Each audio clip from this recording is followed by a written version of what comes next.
On Friday, Michigan Congressman John Dingell became the longest-serving member of Congress in history, a record of 57 years, 5 months, and 26 days, more than 1/4 of the years that Congress has existed.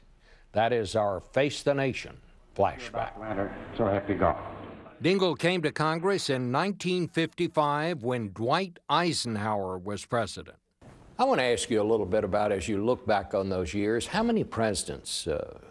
11 presidents and 11 speakers I served with, not under.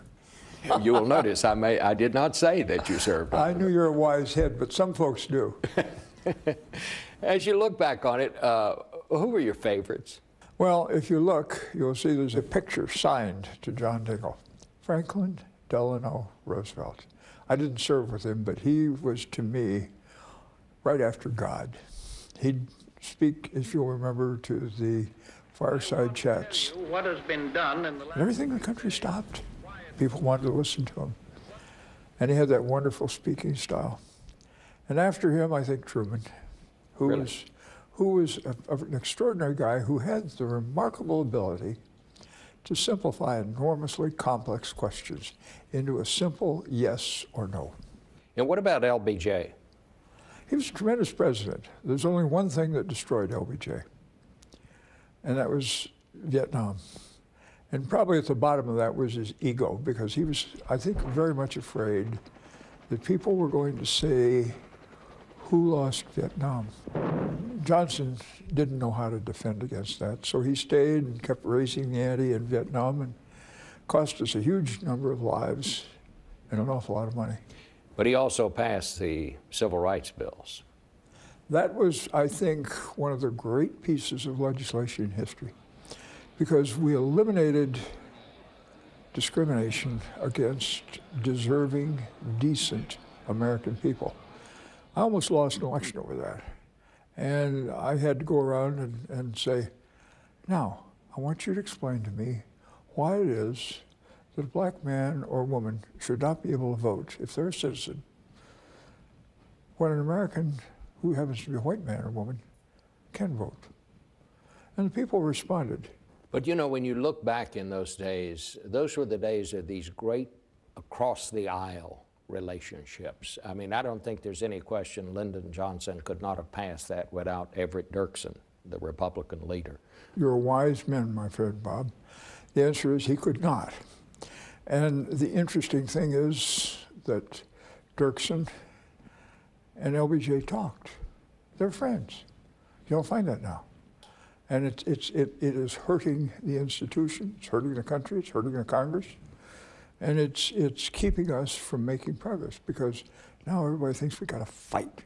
They send you down here to fight, and the media sends you down here to fight, and they put the 5, 10, 15-second sound bites on where people are denouncing somebody or saying something bad about somebody. And now we have a situation where people will shout at the president during State of the Union message, liar, or call a member of his White House press staff paid liar. You know, that's not the way this should be done.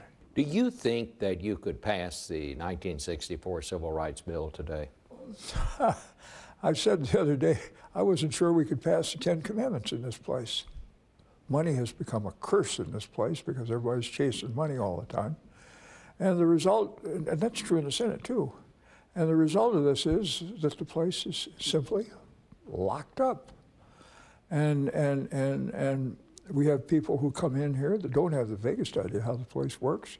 They don't know where the restroom is, but all of a sudden they're on the floor making a great big speech, and they're talking to their press manager about what's the statement they're going to issue today, and when they ought to be sitting down and talking with the other side and working out the problems that we confront. His proudest moment was the vote he cast for that 1964 Civil Rights Bill. His greatest regret? There's one vote that I have regretted ever since I made it, and that was the vote I made on the Gulf of Tonkin resolution.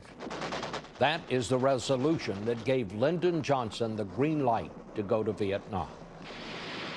I went over to the floor, I got there late, I was going to vote against it, and I got to thinking, you know, Lyndon Johnson's the president. I'm going to help him to do what he thinks ought to be done.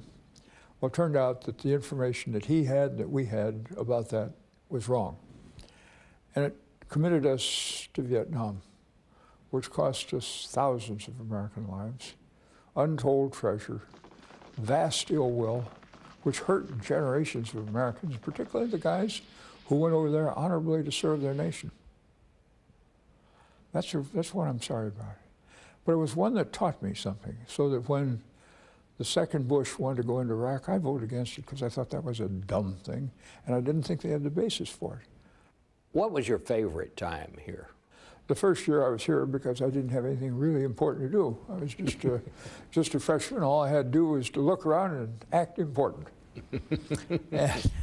and that's easy to do. It doesn't take much intelligence. And then when Lyndon Johnson came, because we began to realize all the things that we wanted to do.